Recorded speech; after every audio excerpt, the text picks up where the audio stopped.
नमस्कार, मेरा नाम ज्ञानेश्वर है और आप देख रहे हैं लाइव सिटी। मेरे साथ न्यूज रूम में है डॉक्टर लक्ष्मीकांत सजल जी, बिहार में शिक्षा मामलों के सबसे वरिष्ठ पत्रकार और खुद भी शिक्षक रहे हैं। तो देखिए, आज हमने इसलिए बुलाया क्योंकि बिहार में शिक्षक भर्ती को लेकर बहुत ही विरोध के स्वर उठ रहे हैं और कहा जा रहा है कि राज्य सरकार ने छल कर दिया। कल नीतीश कुमार की कैबिनेट की बैठक हुई और इसमें वो रास्ता खोल दिया गया कि सिर्फ बिहार के लोग ही नहीं, दूसरे प्रदेशों के जो अभ्यर्थी हैं वह भी बीपीएससी टीचर वैकेंसी में आवेदन कर सकेंगे। तो सवाल यह उठने लगा है कि आपने तो बिहार के लोगों को बड़े पैमाने पर नौकरी देने की मांग की थी, अब बिहारियों को नौकरी कहां से मिलेगी जब रास्ते आपने दूसरे प्रदेशों के लिए खोल दिए हैं। तो लक्ष्मीकांत सजल जी से हम समझने का प्रयास करेंगे कि क्या बिहार सरकार ने बिहार के बेरोजगारों के साथ या जो शिक्षक बनना चाहते थे उनके साथ छल कर दिया, इसलिए यह विरोध का स्वर उठ रहा है। देखिए, अभी बिहार लोक सेवा आयोग से 1,70,400 शिक्षकों की बहाली होनी है। इसमें पहली से 5वीं कक्षा के शिक्षक हैं, 9वीं 10वीं कक्षा के शिक्षक हैं और 11वीं 12वीं कक्षा के शिक्षक होंगे। 6ठी से 8वीं कक्षा के शिक्षकों की बहाली नहीं हो रही है। अब आप कहेंगे कि 2005 से लेके अब तक, 2005 में नीतीश जी सत्ता में आए और पहला स्टेप रहा था इनका 2005 में कि शिक्षा मित्रों को शिक्षक बनाना। ठीक है, तो वहाँ से अब तक गैर बिहारियों के लिए शिक्षक भर्ती में दरवाजा बंद था। सिर्फ बिहारियों के लिए दरवाजा खुला हुआ था। और कल कैबिनेट की बैठक के बाद पहली बार गैर बिहारियों के लिए दरवाजा खुला है। ये दरवाजा जहाँ तक हमारी समझ में आ रहा है, मेरी समझ में बात आ रही है, ये इसलिए गैर बिहारियों के लिए दरवाजा खुला है कि 1,70,000 शिक्षकों की बहाली के लिए कल तक जो बिहार लोक सेवा आयोग को आवेदन पड़े थे वो उतने आवेदन नहीं पड़े थे जितने कि हमारे पास पद हैं। अच्छा, या यूँ कहिए कि जितने पद हैं उससे आधे आवेदन पड़े थे।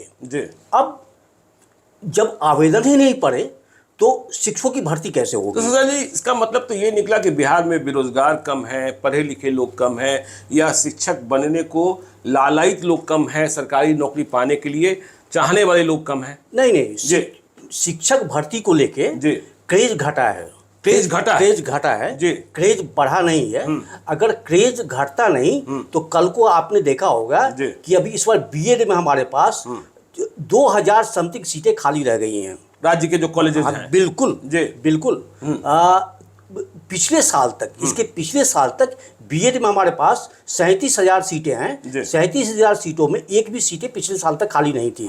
इस बार पहली बार ये घटा है।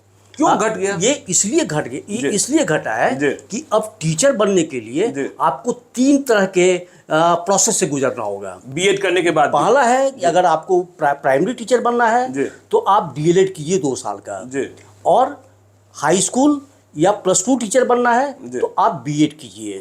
बीएड आप कर लेंगे, डीएलएड कर लेंगे तो उसके बाद फिर आपको टीटी, एसटीटी या सीटीईटी में बैठना होगा। तो ये 2 प्रोसेस जो है ये राष्ट्रीय स्तर पे हैं। लेकिन बिहार में एक नया प्रोसेस शुरू हो गया कि अब आपको ये दो क्राइटेरिया जब आप फुलफिल करते हैं तब आप बिहार लोक सेवा आयोग की परीक्षा में बैठेंगे। बिहार लोक सेवा आयोग से तो हम शिक्षकों की बहाली कर रहे हैं, लेकिन सबसे बड़ा सवाल उसमें ये है कि हम शिक्षकों को पुराना वेतनमान नहीं दे रहे हैं। हाँ, पुराना वेतनमान नहीं दे रहे हैं। अभी जो उन्हें मिल रहा है उससे एक स्लैब हम ऊपर उठ गए हैं। अभी आपको याद होगा कि पिछले साल 6,000 प्रधानाध्यापकों की नियुक्ति के लिए बिहार लोक सेवा आयोग द्वारा परीक्षा ली गई। आपको जान के हैरत होगी कि मात्र 421 लोग पास हुए। मात्र 421 लोग पास हुए और उसमें ज्वाइन करने वालों की संख्या जो है उसमें भी घट गई। अच्छा, ये शिक्षक लोग ही शामिल हुए थे कि कोई और? नहीं, सिर्फ शिक्षकों को ही शामिल होना था उसमें। शिक्षकों को ही शामिल होना था। इसका मतलब क्वालिटी ऑफ एजुकेशन गिरा है। फेल करना तो यही दर्शाता है। फेल करना यही दर्शाता है। और हमको लगता है कि नीतीश जी ने जो, या हमारी सरकार ने जो ये फैसला किया है कि हम बिहार लोक सेवा आयोग से भर्ती करेंगे, तो कहीं ना कहीं वो पिछला जो इनका अनुभव रहा है उस अनुभव के आधार पर ही इन्होंने ये फैसला लिया है। लेकिन इसका दूसरा सबसे बड़ा जो माइनस पॉइंट है, ये माइनस पॉइंट ये है कि हमारे वैसे अभ्यर्थी डीएलएड योग्यताधारी, बीएड योग्यताधारी जो इस उम्मीद में थे कि 7वें चरण में हमारी बहाली अब सीधे होनी है जैसे होती थी, अब उनमें बौखलाहट है कि अब हमको एक परीक्षा से और गुजरना होगा। इस परीक्षा को लेके उनमें भी बेचैनी है। तो क्या वो फॉर्म नहीं भर रहे हैं? नहीं, वो फॉर्म भर रहे हैं फॉर्म नियोजित शिक्षक नहीं भर रहे हैं। नियोजित शिक्षक नहीं भर रहे हैं, जिनकी संख्या हमारे पास 3,52,000 है। देखिए, राज्य सरकार कह रही है, मैंने कल चंद्रशेखर जी का बयान सुना जो बिहार के शिक्षा मंत्री हैं, कि हमने दूसरे राज्यों के लिए दरवाजे इसलिए खोले क्योंकि हमें गणित, मैथमेटिक्स के शिक्षक बिल्कुल साइंस के शिक्षक नहीं मिलते, अंग्रेजी के शिक्षक नहीं बिल्कुल। तो देखिए, 33 वर्षों से करीब 33 वर्षों से लालू जी का शासन, फिर बाद में नीतीश जी का शासन, तो क्या हम इतने गए गुजरे हो गए कि हमारे यहाँ अंग्रेजी पढ़ने और पढ़ाने वाले लड़के नहीं हैं, बेरोजगार नहीं हैं? विज्ञान मतलब साइंस और गणित वाले, देखिए हम तो वशिष्ठ नारायण सिंह और आर्यभट्ट की बात करते हैं, हम कहाँ चले गए? नहीं, हमारे पास कैंडिडेट हैं। हमारे पास मैथ के भी कैंडिडेट हैं, हमारे पास फिजिक्स के भी कैंडिडेट हैं, हमारे पास केमिस्ट्री के भी कैंडिडेट हैं, हमारे पास अंग्रेजी के भी कैंडिडेट हैं। लेकिन वो इसलिए नहीं आ रहे हैं कि इतने कम पैसे पे वो यहाँ क्यों काम करेंगे। कितना कम पैसा कर दिया? तो पैसा आधा से भी ज्यादा कम है ना। वो जो आप यही समझिए कि आज की तारीख में पुराने वेतनमान वाले शिक्षकों को जितना पेंशन मिलता है उससे आधे पे नए शिक्षकों की ज्वाइनिंग होती है। नए शिक्षकों की ज्वाइनिंग होती है। तो आप सोच सकते हैं कि कितना बड़ा गैप आ गया। तो नहीं आने का इन विषयों में रोजगार की इतनी ढेर सारी संभावनाएं हैं कि यहाँ के बच्चे वो निकल जाते हैं दूसरे राज्यों में। तो आप एक एग्जांपल हम आपको देते हैं कि 2006 में एक विद्यालय में, जो जिसे बिहार का प्रतिष्ठित विद्यालय कहेंगे, उसमें +2 में 4 टीचर ज्वाइन किए, 2 झारखंड में लेक्चरर होकर चले गए, उनके जगह पर फिर 2 आए, दोनों बीपीएससी क्वालिफाई करके चले गए, उनके जगह पर फिर 2 आए, दोनों असिस्टेंट प्रोफेसर होकर फिर बिहार में चले गए। तो जो टैलेंटेड टीचर हैं वो आपको रुक कहाँ रहे हैं, वो तो भाग रहे हैं। सिर्फ वो तो यहाँ है, तैयारी करने के लिए आते हैं और निकल जाते हैं। तो मेन जो आकर्षण घटा है इन विषयों में, खास के फिजिक्स में, केमिस्ट्री में, अंग्रेजी में, गणित में, उसके पीछे मूल वजह वेतनमान है। हाँ, वेतनमान है। मतलब आप कहना चाहते हैं ये है कि इतने कम पैसे में बिहार को अच्छे शिक्षक नहीं मिल रहे हैं। बिल्कुल। तो इसका आशय तो ये निकला कि जो 1,70,400 बहाली निकली है, यह बहाली निरर्थक है। इसमें आवेदन भरने वाले, परीक्षा में शामिल होने वाले अभ्यर्थी मिलेंगे ही नहीं। देखिए 1 to 5 में टीचर मिलेंगे। 1 to 5 में 1 to 5 में टीचर मिलेंगे। 1 to 5 में टीचर आपको अगर नहीं मिलेंगे, उसमें पद खाली भी होंगे तो सिर्फ रहेंगे भाषा विषयों के पद खाली होंगे, या फिर 1 to 5 में उर्दू के पद खाली होंगे। लेकिन आप फिर आ जाइए 9th 10th और 11th 12th में। 11th 12th में तो आपको फिर फिजिक्स के टीचर नहीं मिल रहे हैं, केमिस्ट्री के टीचर नहीं मिल रहे हैं, अंग्रेजी के टीचर नहीं मिल रहे हैं, और ये टीचर मिलेंगे भी तो 6 माह साल भर के बाद ये फिर चले जाएंगे, पलायित हो जाएंगे। पलायित हो जाएंगे क्योंकि हम बीपीएससी से परीक्षा ले रहे हैं लेकिन बीपीएससी वाला स्केल नहीं दे रहे हैं।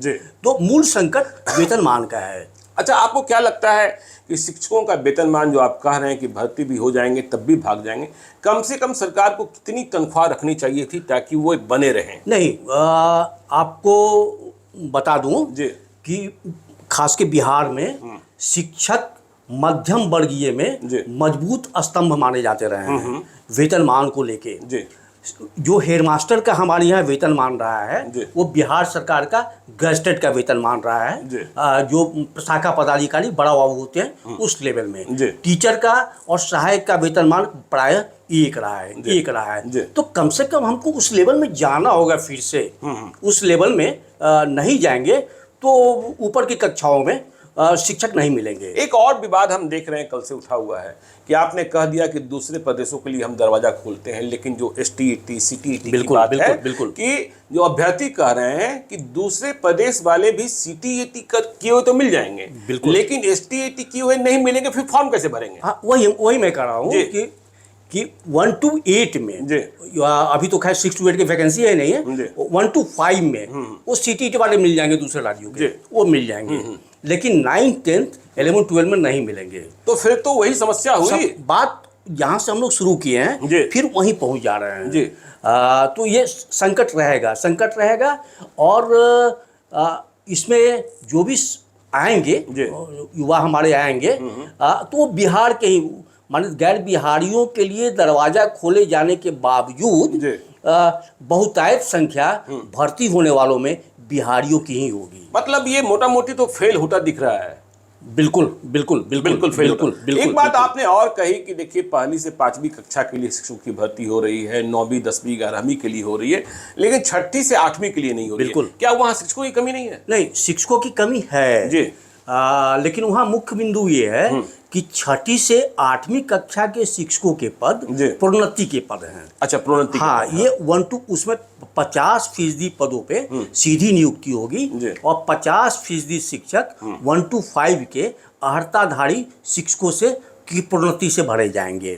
तो अभी उसका जब तक कैलकुलेशन नहीं हो जाएगा तब तक उनमें से आधों पदों पे नियुक्ति नहीं होगी। कैलकुलेशन का काम चल रहा है, तो वो कैलकुलेशन के बाद ही वो पद BPSC को जाएंगे। ठीक है, तो आपने सुना देखिए क्यों हो रहा है विरोध, और फिर भी क्यों लगता है कि ये जो शिक्षक भर्ती की जो प्रक्रिया चल रही है वो फेल हो सकती है, शिक्षक नहीं मिल सकते हैं।